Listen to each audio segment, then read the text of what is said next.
Welcome to the Genius Factory. Enjoy the video. You're starting right now. Swipe down from the middle of the home screen and type the app name in Spotlight to see if it's installed.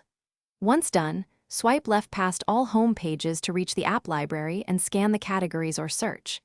Make sure to open Settings Screen Time Content and Privacy Restrictions so you can verify apps aren't blocked.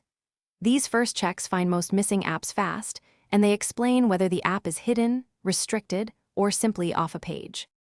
Next, confirm whether the app was offloaded. Go to Settings App Store and see if Offload Unused Apps is enabled.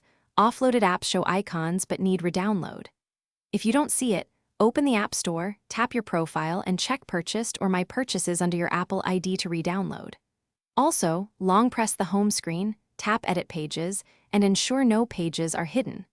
These steps cover deleted versus hidden or offloaded apps, so you know whether to restore, reinstall, or simply unhide. Finish by restoring or resetting carefully. If the app was deleted and a backup exists, restore from iCloud or Finder/iTunes. Otherwise, re-download from the App Store using your Apple ID.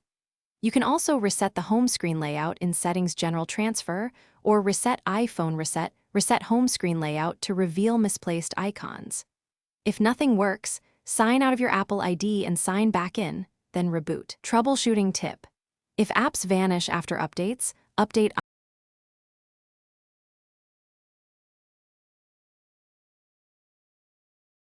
Thanks for watching. If you found this helpful, don't forget to like and subscribe.